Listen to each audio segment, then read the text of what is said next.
Emotion control नहीं हो पा रहा है, कोई दिक्कत नहीं है।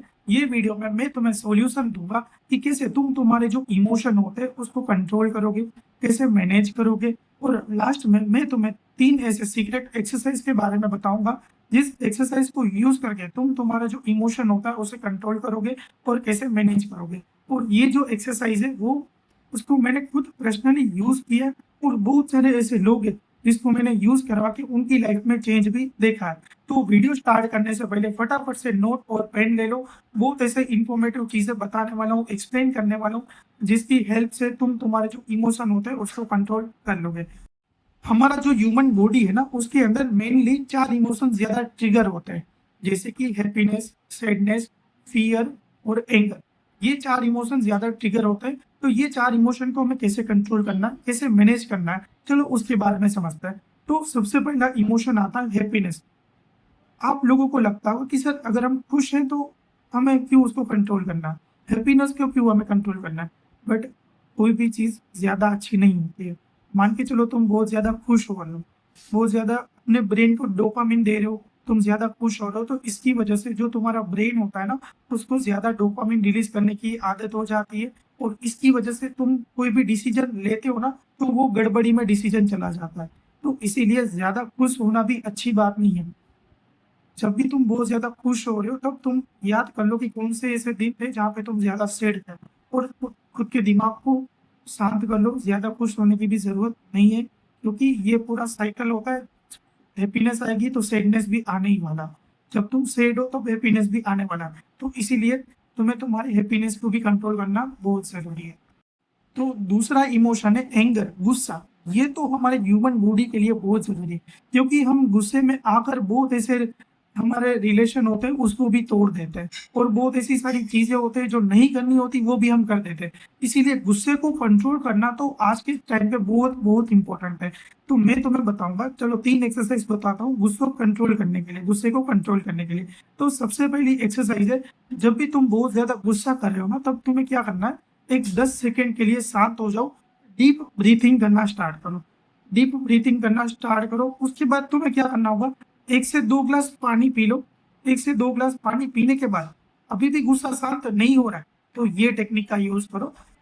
जो वर्ड होते हैं ना उसको उल्टा बोलना स्टार्ट करो, जैसे कि 100, 99, 98, 97, 96। ऐसे तुम जब उल्टा वर्ड बोलना स्टार्ट करोगे ना तब तुम्हारा जो ब्रेन होता है वो शांत हो जाएगा, रिलैक्स फील करेगा, और तुम्हारा जो गुस्सा होता है वो शांत हो जाएगा। बट ये जो गुस्सा है ना वो अभी के लिए शांत हो जाएगा, बट जो बात पे तुम गुस्सा हुए थे उसका तो तुम्हें सॉल्यूशन निकालना पड़ेगा। इसीलिए शांत होकर फिर वो गुस्सा जब आया था, जो बात पे आया था उसको सॉल्यूशन ढूंढो और उस बात पर बात करके सॉल्यूशन निकाल लो। क्योंकि गुस्सा करना अच्छी बात नहीं है, गुस्से में हम बहुत सारे ऐसे गलत डिसीजन ले लेते हैं जो हमारे लिए बहुत खराब होते हैं। तो इसीलिए ये 3 एक्सरसाइज का यूज करो। और तीसरा इमोशन है सैडनेस। देखो तुम जब भी बहुत ज्यादा सैड होते हो तब तुम्हें क्या करना होगा, जो भी बात पे तुम सैड हो रहे हो, परेशान कर रहे हो खुद को, तो तब तुम्हें क्या करना है कि एक नोट और पेन ले लो। जो भी तुम्हारे अंदर थॉट्स आ रहे हैं, नेगेटिव थॉट्स आ रहे हैं, तो उसको एक ब्लैंक पेपर पे लिख दो। क्योंकि तुम्हारे थॉट्स होते हैं वही तुम्हें इमोशन करवाते हैं सैडनेस का। कोई भी हमारे अंदर इमोशन हो रहा है वो हमारे थॉट्स की वजह से ही होता है।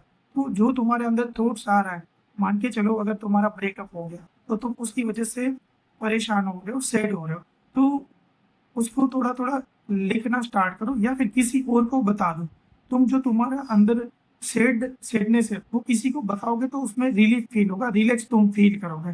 तो इसीलिए सैड होने की जरूरत नहीं है, और तुम म्यूजिक भी सुन सकते हो, वॉक भी कर सकते हो, और पानी भी पी सकते हो। तो ये चीजें करके तुम्हारी जो सैडनेस होती है वो थोड़ी थोड़ी कम हो जाएगी। तो फोर्थ इमोशन है फियर, डर। हमें कोई भी चीज का अगर डर लग रहा है तो करना क्या होगा तुम्हें, मान के चलो तुम कोई नया स्टार्टअप करना चाहते हो या नया कुछ भी चीज करना चाहते हो, तो तुम्हें क्या सोचना है कि रोस्ट केस में मेरे साथ क्या हो जाएगा, मेरे साथ क्या ही हो जाएगा। तुम उसको लिख दो। देखो कोई भी चीज अगर तुम स्टार्टअप करोगे तो ज्यादा से ज्यादा नुकसान ही होगा ना, तुम्हें कुछ हो थोड़ी ना जाएगा। तो इसीलिए तुम्हें क्या करना है, जो भी तुम रोस्ट केस उसका हो सकता है, खराब से खराब जो हो सकता है ना उसको एक बार लिख लो। इससे क्या होगा, जो तुम्हारा फ़ियर है, जो तुम्हारा डर है, वो बिल्कुल कम हो जाएगा और जो तुम्हें काम करना है, वो तुम आराम से कर लोगे। तो ये 4 इमोशन को इस तरीके से कंट्रोल करो और खुद की जो लाइफ़ है, उसको मैनेज करो अच्छे से, खुद के इमोशन को मैनेज करो। ये सबसे इम्पोर्टेंट है, क्योंकि इमोशन में आकर हम बहुत सारे गलत डिसीज़न ले लेते हैं। तो इसीलिए आज से ये 4 इमोशन को इस तरीके से कंट्रोल करो और वीडियो अगर अच्छा लगा है, तो प्लीज़ लाइक, शेयर और सब्सक्राइब ज़रूर करना।